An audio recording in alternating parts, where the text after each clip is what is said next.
shut up, you listen to my monkey mouth. There's a companion when you got pun on the canoa route. Hopped in a portal and got in a fight, Elias knocked him out. Bow, Naruto fighting style. Bow, UFC he tapped out. Bow, we win, we get crowned. Monkey mouth, monkey mouth, monkey mouth, monkey mouth, monkey mouth. Alrighty, everybody, welcome back to the Ones Who Woke Up podcast. This is Joshua, and this is my buddy James Dagger.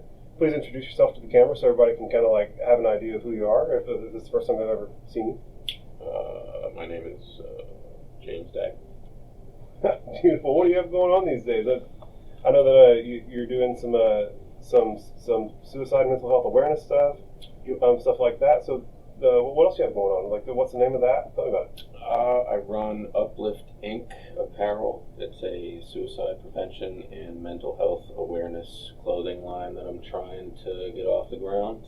I also run Project Warhorse. I build, customize, and donate BMX bikes to military vets struggling with mental health, because that was my outlet when I got out, still is. I do comedy, music, martial arts instruction, fitness instruction, a whole lot of different things. Anything that's entertaining and fun and a release outlet to me, I try to get involved in. Dope, man. That sounds like you're having a blast. You know what I'm saying?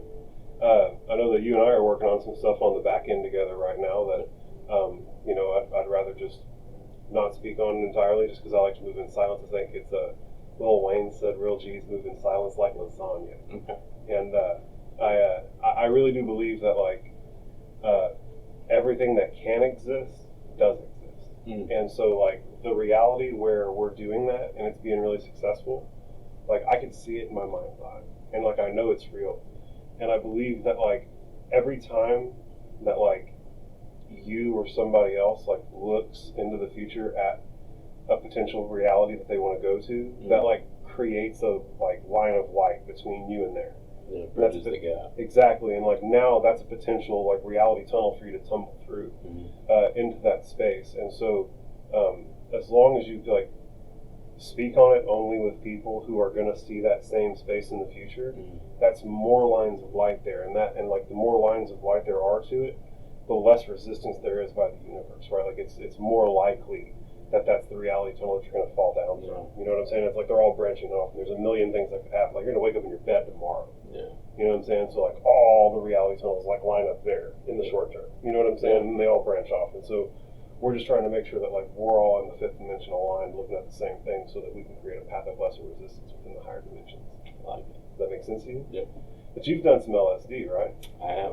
What other drugs? What other psychedelics have you done? I've done mushrooms, LSD, DMT, and I've also blended up a Bolivian torch cactus and drank the entire thing to see what that would do. What did that do?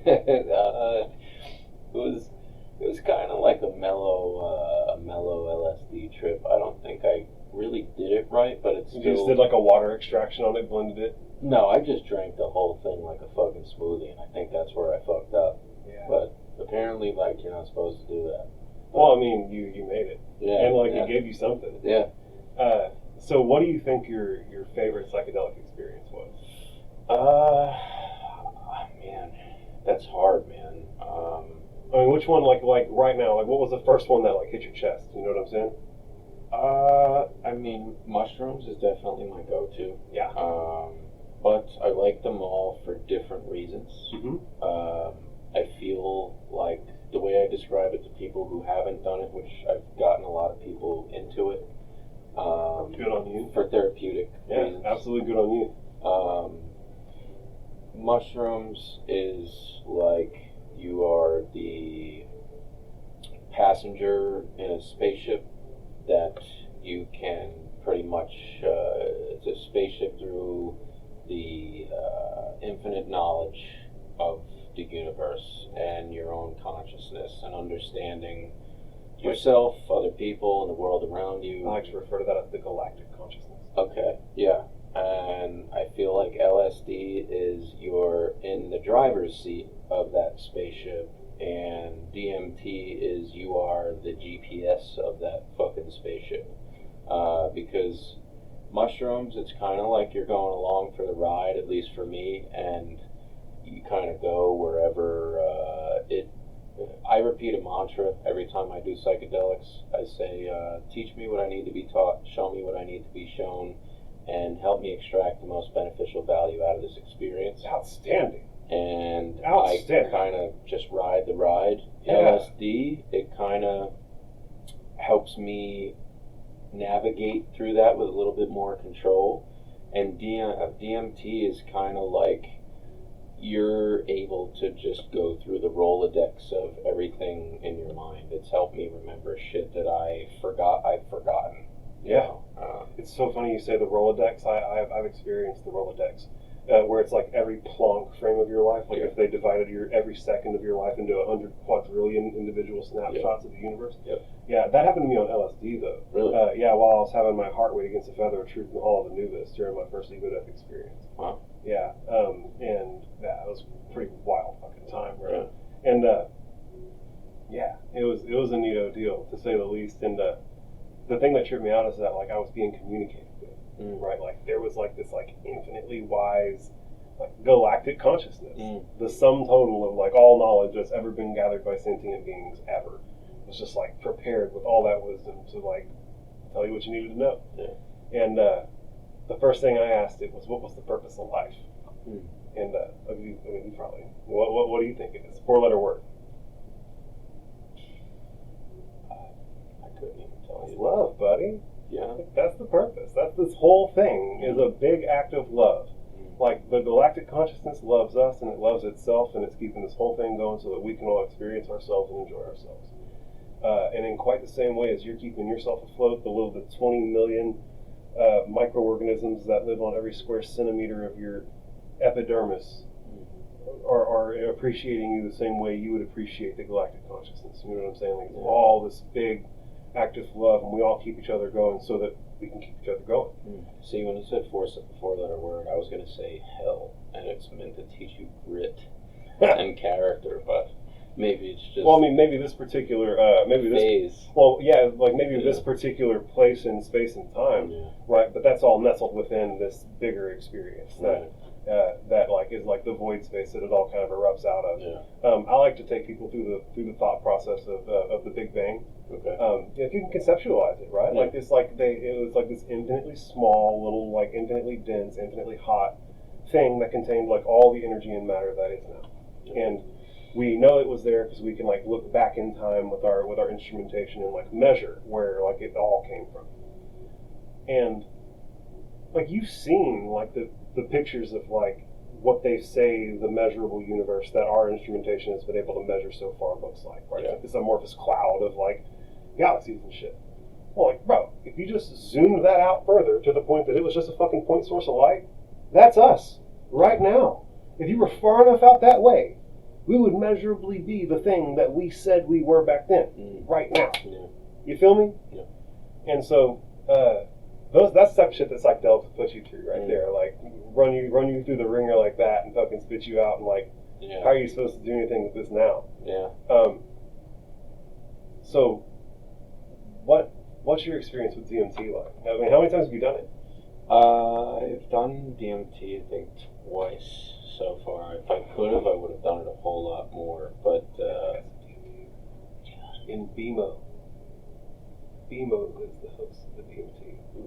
Yeah, we fucking talk to God, bro. You got 15 minutes. You got 15 minutes, bro.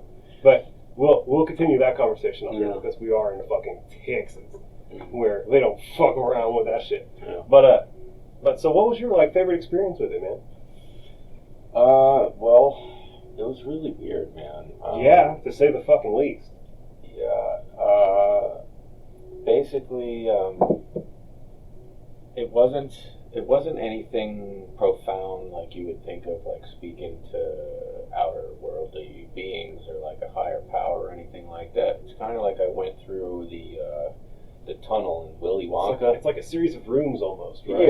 Yeah. And then it kind of left me in this blank space, and it was like, okay, what do you want to do? Yeah. And I was like, I don't know. So I was like, yeah. looking at my... What can I do? Yeah. That's the question. What can I do? I was looking at my ex at the time, and she had done it too, and it's almost like us both doing it kind of... created like a telekinetic link? Yeah, and I was or able a telepathic to... link, rather? I was able to hear her thoughts, and I tried explaining this to the people in the room, and nobody believed me. So I was like, okay, watch this. I'm going to communicate with you only through my mind, and you're going to communicate with me only through your mind, no speech whatsoever, and I'm going to tell you what you said in your mind, and you're going to tell me what you... what I said in my mind. Yeah. And basically, it happened verbatim. And Fuck yeah. my buddy, who also did it, was like, bullshit. And I was like, okay, well, if I can read thoughts, I can also perform kind of like Inception, where I can plant thoughts too. And he was like, okay, fine, try it. So I stare at him, and he's just like making all these kinds of weird faces. He's like, bro, I can't even concentrate right now. And I was like, why? He's like, I just see your face all over your body. It's just a million of your faces all over your body. And I was like, exactly. Because that's exactly what I wanted you to see. And that's dope. it was weird. And that's then fucking super dope, though. And then it was like, okay, heighten the senses, and walking around the room with my eyes closed and maneuvering around objects and telling you where everything is, and fucking... It was really weird. It was like I had more access to my mind than you It's like have. your third's eye wide open. Yeah, You're just like looking at the room through your third eye. Yeah. So have you ever like completely broken through on it to where like you were like I don't think out so. of your body? No. Okay. So I have. Okay. And it's a trip, bro. But so I kind of fucked my... I mean, I've done it several times at this point. Like I have it. Yeah. Like, sure, let's go. Let's go.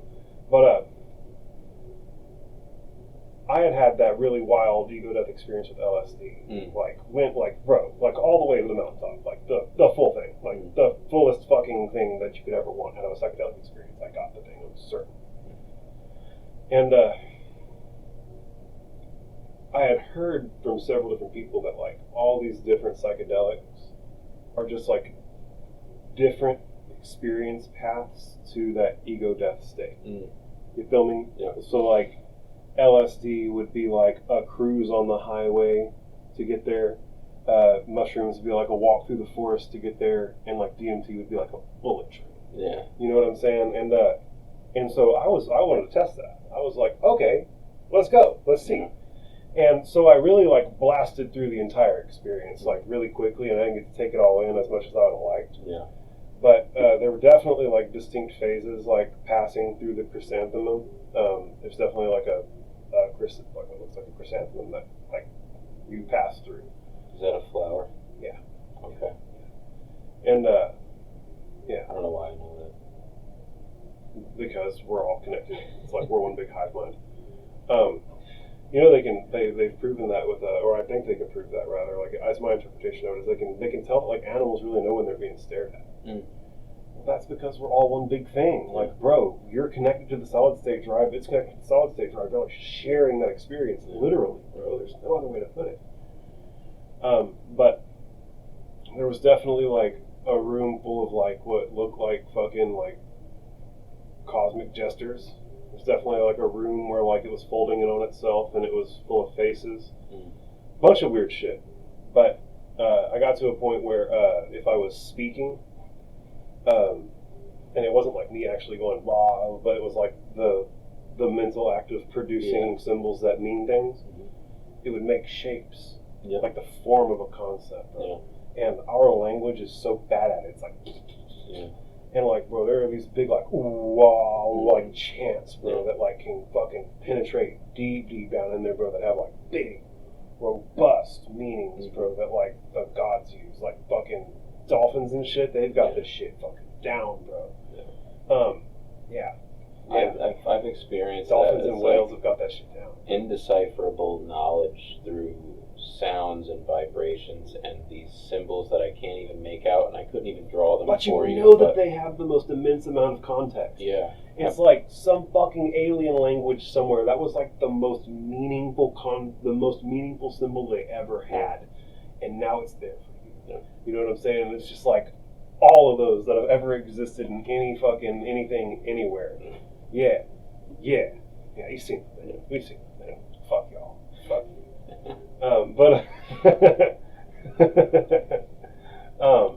The DMT experience that I had, I wound up breaking all the way through, right? And like it got to where like I was so far out that like I couldn't like orient myself and like find my body anymore. Like I was out of there.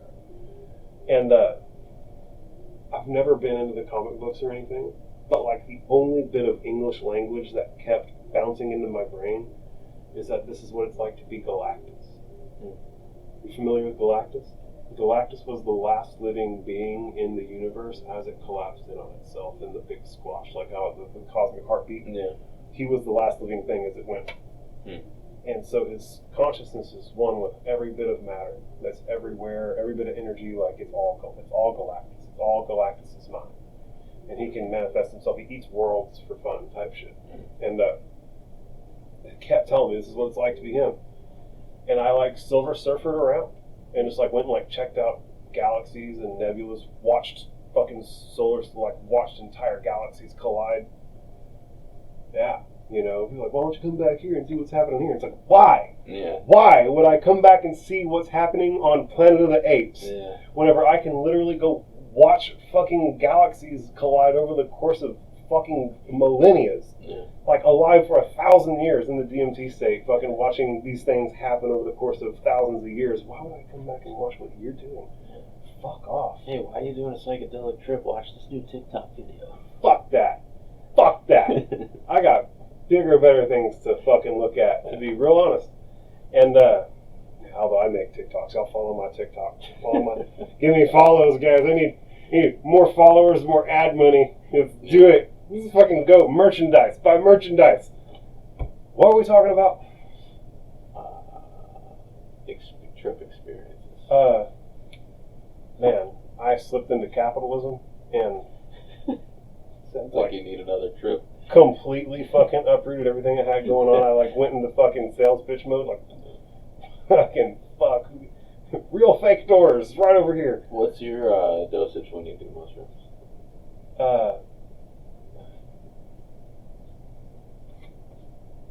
I'm disappointed to say that I believe my mushroom circuit is busted. Yeah, I've had like humongous heroic trips on LSD, mescaline, and DMT. But I've never been able to get mushrooms to do the trip.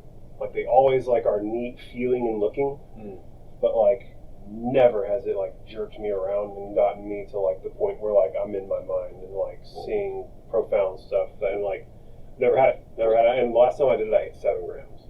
I ate 7 grams of mushrooms, and both of my friends took 3.5. They're like, "This is fine, just fine."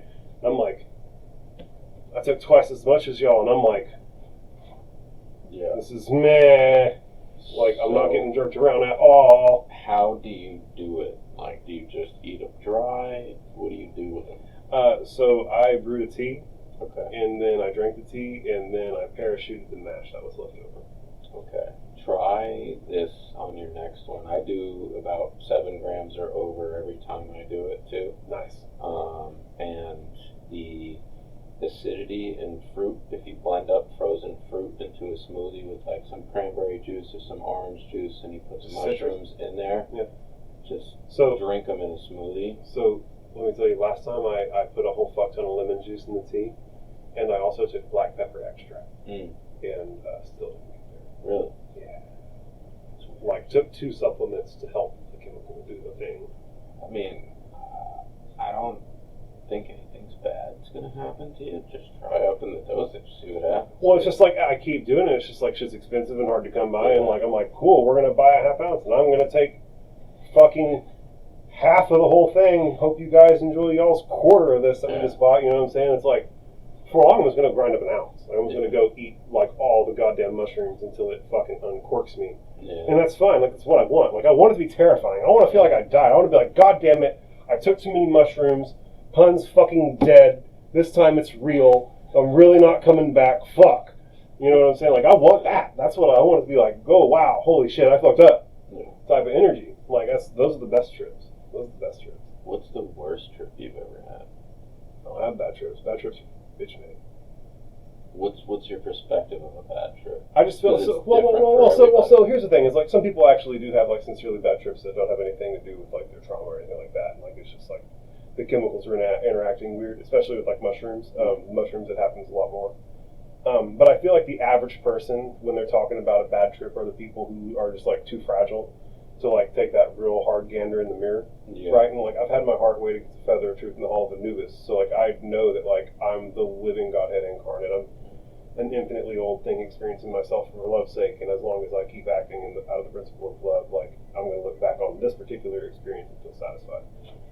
Yeah, thank you, man. And so, you know, I don't remember what question I was answering. I got too into the flow state and I forgot what we were talking about. But where were we at? What were we talking about? It was a bad trip experience. Oh, so yeah, I just feel like those are people who just weren't equipped enough to handle that, and it just like breaks them to pieces. Because like I got broken into a trillion pieces where I thought I died. You know what I'm saying? I just like got forged by that process. And like it's like if you're gonna take that strong a dose, like you're putting yourself into like the psychedelic fucking psychological crucible. And like not all pieces of steel come out katanas, man. See, I love that shit. The fucking psychological crucible, bro. I live for it. Yeah. Oh yeah. Like over like throw me in the deep end. Like God please fucking break me. Show me what I'm made of. Yeah, exactly. So that's fun, man. This has been a really fun conversation so far. I don't even know where to go with this, bro. I'm too fucking. I've been too in the flow state with it to even think about anything fun to talk about. What's your favorite TikTok you've seen recently? How much TikTok? Fuck, I was hoping that I'd be able to rope you in with fucking your previous TikTok joke, bro. So, I mean, we can always revert back to talking about Joe Rogan. What was the best Joe Rogan podcast you've seen recently, man? Probably the Paul Stamets. Oh, that's a good one. Yeah. So, what do you think he knows about portobellos? Like, homie straight up pled the fifth on Joe Rogan's podcast, bro. What do I feel like cause cancer? Or like... or fucking something weird, like what could possibly be going on? Why would you need to plead the fifth on a bit of information you know about a portobello mushroom? It's the most available, it's the most put out there. And if there's something bad about it, it's going to be bad for the food industry, and the food industry ain't nobody to fuck with. Like they're big bad food industry, bro. Don't fuck with those guys. Like the guys who make money off portobello mushrooms aren't people to fuck with, probably. You know what I'm saying? Just because like the people who do Tyson's chicken aren't one to be fucked with either, you know what I'm saying? Like, they're all pretty wild. Get capped over exposing caps, dude. And get fucking put in the fucking Tyson chicken meat grinder. Turned into Tyson chicken tendies. Turned into pepperoni. You and the horse meat they're not supposed to be using.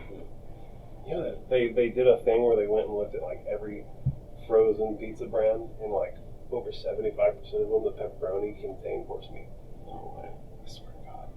I mean, I can't say factually about the stats, but I remember hearing it and like remembering it and like looking into it and like validating it myself. And it was like, wow, holy shit, they're really feeding fucking people horse meat on the frozen pizzas. Wow. I just ate the shit out of some Papa John's last night. See, I don't know if Papa John's, they didn't talk about Papa John's better ingredients, better pizzas, bro. I don't know if they're using the horse meat. I don't know if horse meat counts as better ingredients, better pizzas, bro. But like definitely, bro, if you're like going to the store and getting like a Tony's or a Red Baron, bro, oh, that's the horse meat central, bro. You getting that nay, bro. You getting that pizza nay, bro. I think that we should start a company called Pizza Nay. Pizza Nay. How wonderful would that be? Just be like, we use horse meat. Fuck you. Just be real frank about it. Look, we put the shit on front. Yeah. Let's see. Well, I feel like you've had more profound experiences on psychedelics than I have. I've done them a good amount for me, but comparatively to other people, I know other people that will take a couple tabs of LSD at once, and like I've only done one at a time. Oh shit! Oh yeah, you haven't had a proper LSD experience yet, bro.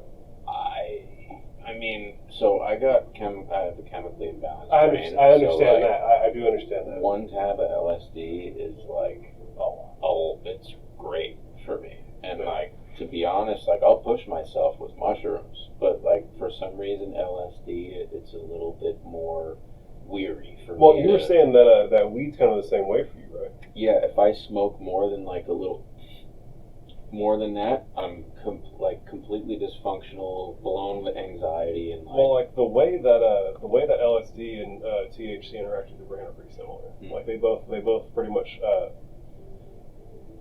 LSD like wedges open the chemical receptors for the stuff that they interact with, and THC just kind of like lubricates it. Mm-hmm. You see what I'm saying? Yeah, but it's like the same fucking orientation as well. Like people can take like high doses of edibles and have like borderline psychedelic experiences. I in fact had that. Yeah. So it's because it's literally the same thing. It's literally like the same chemical in your brain that you're getting the high from. Yeah. It's just a matter of in what dosage, right? Mm-hmm. Like when you take LSD, it's like this is fucking open, and we're gonna in there, and like that's that. Yeah.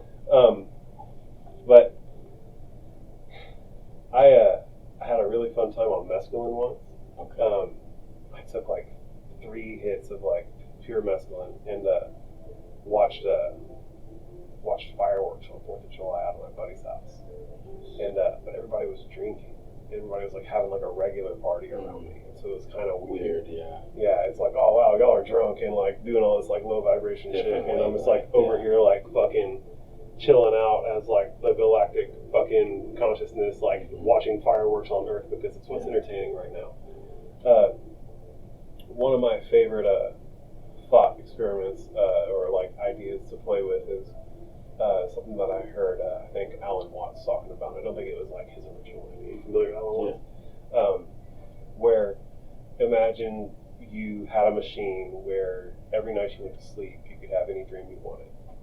And you did that for forever, right? Until you had every like ecstatic experience that you could think up before you went to sleep, right? And eventually you started hitting surprise. And eventually you had to start hitting an even more and more like obscure surprise button until eventually you dreamt the dream of this. You feel me? Yeah. And that's all of us. Like we're all fucking just dreaming this shit. One of my favorite readings was the Allegory of the Cave, which I have some friends who tell me I have a critical misinterpretation of the text, but I'm telling you right now, Plato took fucking something. Like Plato fucking. I think that I've seen where the civilization that Plato was from had been actively trading with India. And India, their entire religion is founded on fucking psychedelic experiences. I don't think any great philosopher has gotten to the philosophical profoundness without some assistance of some sort. Well, you know, there's some guys who got there through like logic and shit. Like there's some guys who like had some really, really good shit to say, but like it was never like really, really profound. Yeah. Like the profound shit always there's comes logic, from, like, and then there's like spiritual logic. Mystical experience is what they refer to it as, and people like to act like rationalist. People are like it's got to be rational, buddy. Rationalism and the scientific method was birthed out of a fucking mystical experience. Yeah. You feel me? Like it's all like so you can't say that this tool that we use now that was born from mysticism is now going to be the thing that we use to invalidate mysticism. Like, bro, this thing came from this. Like, we have to pay respect to like where this shit comes from. And so, yeah, I think that we absolutely need to take the mystical experiences much more seriously. And I think that psychedelics are like a really, really good way to like hand deliver that shit. Oh yeah. And I think it'd be fun to start a church. Like a really, really fun to start a church to where we could like turn people on, like because like I have some friends who literally like run their own church doing this shit. They like finger paint on Sundays type shit. Yeah, good times. But it'd be really dope if like we could literally like bring people into a comfortable space and you know let them unplug. You know what I'm saying, and give them a safe, comfortable environment with people who like are familiar and comfortable with like how to navigate that type of space, so that people can experience these type of benefits. Yeah. And anything short of that is like running a podcast so that we can talk about it abroad. Right? Yeah. Yeah. I mean, I've done that with a couple people so far. A lot of them were vets with like traumatic, post-traumatic stress and stuff, and it's helped them too. Like a lot of people that were kind of weary about it or like against it for whatever reason, but just talking to somebody with positive feedback experience kind of opens them up to it, which this podcast will do too, but even just like getting them in person. Bro, would you be down to run an underground fucking psychedelic psychotherapy company? You know, I would love to. Yeah. Yeah, because I think it's hugely beneficial. It's paramount to the reason why I'm still alive today. I owe my life to mushrooms. I mean, real shit. Yeah. Real shit. Well, bro, we'll talk about that more. I mean, obviously we can't be building any criminal enterprises on camera, but we can talk about them as fun ideas. Yeah. But yeah, I think that could be like a critically good thing, and I think that whenever you do it as a church, you're like protected, like really, really protected. Oh yeah, like, I've looked into it because I've been really wanting to do ayahuasca. Like I feel like my scope of what I was supposed to experience self therapy wise has kind of reached a capping point, and I feel like I need to do a much deeper, much more extreme and profound crucible of a trip. And I looked into it. There's a lot of retreats, even in Austin. There's shamanic churches and stuff. You got to pay for them, and it's pretty fucking expensive. But they do have certain protections. I don't know how that works. But well, it's a sacrament. Like at the end of the day, like that's the terminology. Is you're utilizing psychedelics as a sacrament so that you can get closer to God. Yeah. And like that's like really the God honest truth of what we're doing. Yeah. And so yeah, it's neat. Like it's like a literally protected act federally. Like there's nothing that anybody can do. Yeah. As long as you register the shit, it's just tough because like most people are like so weary of the state. Like I could never let the state know that I'd be in possession of this stuff, and then they gotta like ask me questions about how I got it and shit like that. Fuck that. You know what I'm saying? Like you put your chest out and do it, you can do it. I mean, I know there's guys in California that are doing it. Yeah. There's guys in Austin that are doing it. I mean, you're telling me there are other retreats in Austin that are doing this. I mean, we can do it. Yeah. You know what I'm saying? We can definitely do it For sure. because. Yeah, I mean, you've already done it successfully. I've already done it successfully. Like, it'd be a lot of fun to fucking help folk out. Like, that's always, you know, at the end of the day, I think that if you get high enough on your human hierarchy of self-actualization, like, the next frontier is helping folk get to that point too. Like, that's where you're going to find your fulfillment. And like at the end of the day, like it's a selfish thing, right? Like you're doing it so that you can feel good, right? But like that's the last steps. It's like what's going to make me feel the best is helping other people. Yeah. And so as long as it's like well intended, like it's dope. Yeah. And yeah, man, I think what I really want to do is get a chemistry set so that I can start tinkering. Because like, bro, are you familiar with Anthony Shogun? Man, R.I.P. Him and his wife. His wife died recently. But he was like a psychedelic chemistry pioneer. He has literally entire fucking like big, thick books on different types of psychedelics that he manufactured. Not on like a grand scale, but like he would make a batch in like his home chemistry set, and then he had like a group of hippies that like he would let try it, and he would like document what their experiences were like and talk about it. And so you can go and like look at like, what LSA does. All these different lysergamides, all these different tryptamines, all these different types of psychedelics that can be synthesized or that can be produced with organic materials, what they can do, and has like the fucking encyclopedia of them. And I think it'd be really, really dope to go and like literally list all of those chemicals in those books as sacraments, so that we could fucking have free reign to go get a chemistry set and fucking make whatever the fuck we wanted and try out whatever the fuck we wanted. That's, you know, not recreational thing, but then obviously stick to the tried and true methods whenever it comes to like actually providing the service to folk and helping them out. Yeah, it's a fun combo, bro. I'm like really, really jazzed up right now that I found someone else who's like down to do something like this. Oh yeah, bro, I've been wanting to do mushrooms, acid, and DMT at the same time in a deprivation tank to see how far I can fucking push it. Well, you know, the truth is that the LSD is going to overpower the mushrooms, and the DMT is going to overpower the LSD. Like it's going to be like distinctly like points, right? It's going to be like, oh, this is mushrooms, this is LSD, and it's like this is DMT, right? But the deprivation tanks are great, bro. I've never been in one. I've never been in one either, but in premise they're fantastic, and I know that like my big, profound, impactful, like meaningful psychedelic experience that I had while meditating. One of the sober. No. It was while I was high. Okay. But I meditate while high. Yeah. Same. Because one of the big things that like it kept telling me, like so you get like distinct messages. You know what I'm saying? Sometimes, a lot of times it's intuitive and you have to kind of interpret it. But like one thing that like beamed into my head repeatedly in like plain English was that this state of mind is attainable without these chemicals, as long as you like meditate properly. Yeah. And right then I was like, oh, well, I need to go meditate then. And like went to my bedroom and fucking turned off the light. Silent darkness is a big deal. The fewer things that you have to like psychologically grab onto to orient, it's like, bro, shit'll get so trippy that you're like, I need to get out. I need to open my eyes. Yeah. And when you open your eyes and it's completely dark and the psychedelic doesn't stop because there's nothing to be like, oh, green, this and that. Yeah. That's when like shit starts snowballing real fucking fast. Yeah. You know what? We digressed earlier. There was something I was going to say about my DMT experience that I thought was very, very interesting, and it kind of beckons back to you how you were able to walk around the room and identify objects with your eyes closed. When you're on the come down, bro, you have like the distinct feeling of falling. Like it's like, wow, I'm falling out of the psychedelic experience. No. Yeah. And when I landed back in my body, bro, I was looking around the room and I could see my cousin Jeremiah sitting there stroking his beard.